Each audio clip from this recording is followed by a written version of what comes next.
Today, our fellow citizens, our way of life, our very freedom came under attack in a series of deliberate and deadly terrorist acts.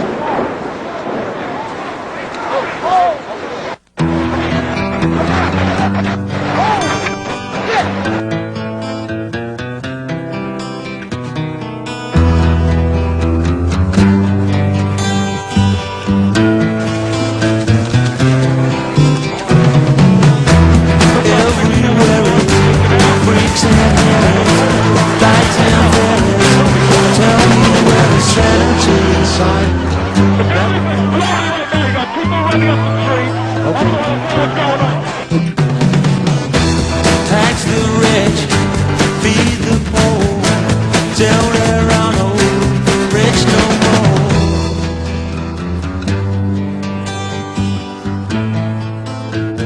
It's disappeared into its own dust.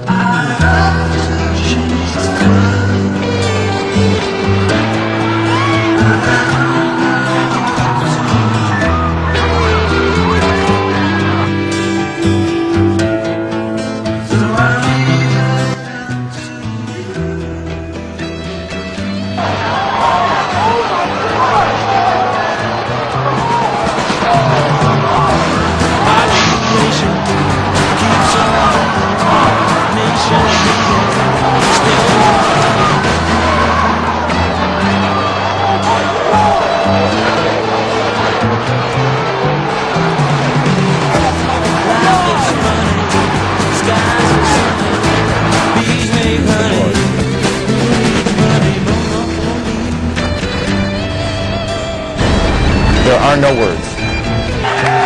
And the people who knock these buildings down will hear all of us soon.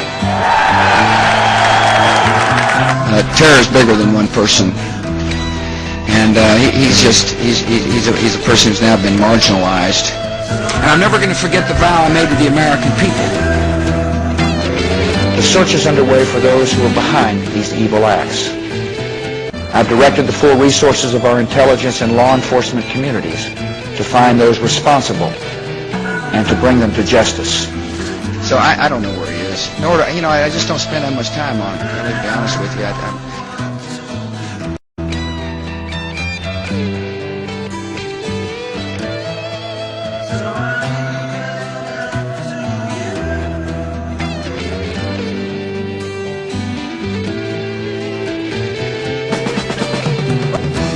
Population keeps on bleeding, nation bleeding, still more bleeding economy.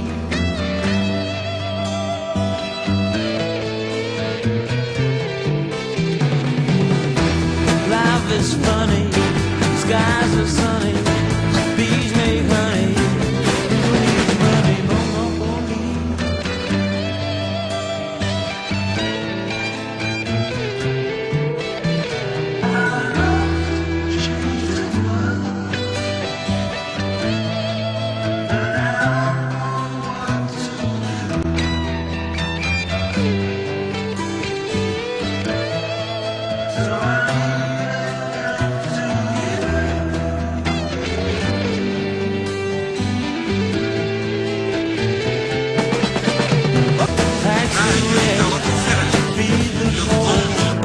the enemy has not lost the desire or capability to attack us.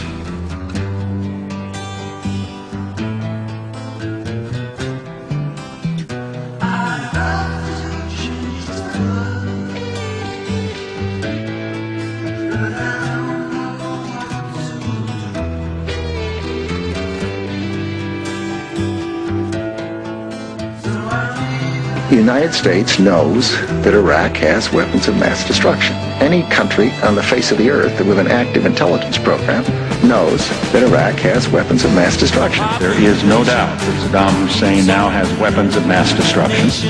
There is no doubt that he is amassing them to use against our friends, against our allies, and against us.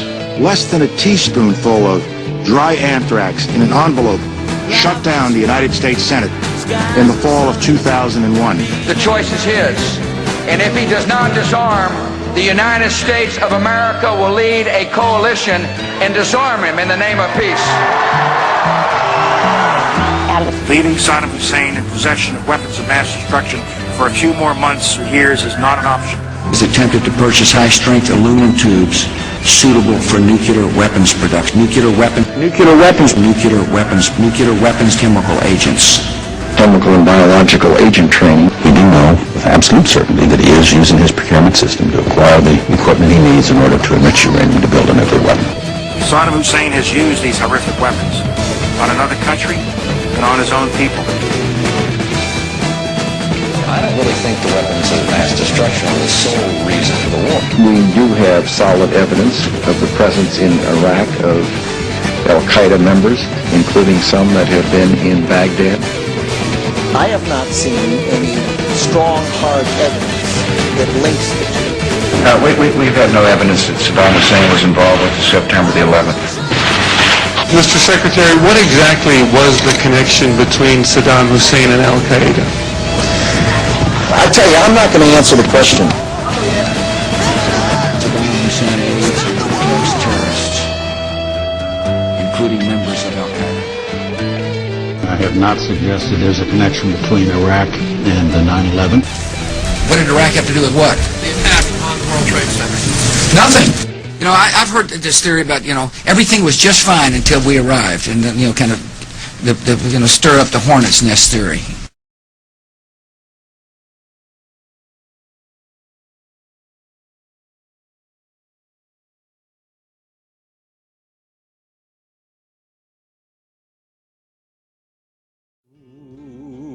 She soared above the lifted lamp that guards sweet freedom's door. In the dews, the damps, the watchfires of a nation torn by war. Oh, she's far too young to die. You can see it in her eye. She's not yet begun to fly. It's time to let the mighty eagle soar once more. Let the eagle soar.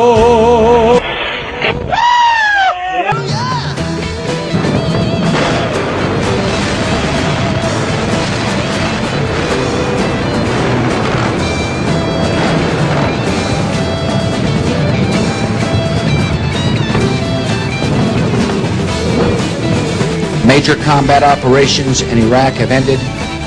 In the Battle of Iraq, the United States and our allies have prevailed.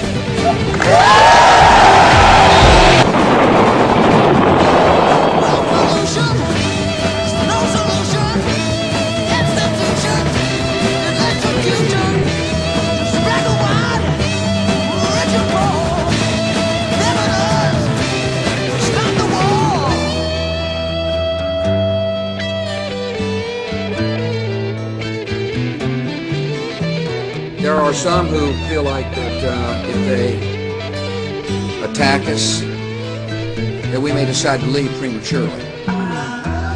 They don't understand what you're talking about, if that's the case. Let me finish. There are some who feel like that the conditions are such that they can attack us there. The answer is bring them on. I say I listen to all voices, but mine's the final decision. Stuff happens, and it's untidy, and freedom's untidy, and free people are free to make mistakes, and commit crimes, and do bad things. I hear the voices, and I read the front page, and I know the speculation, but I'm the decider, and I decide what is best.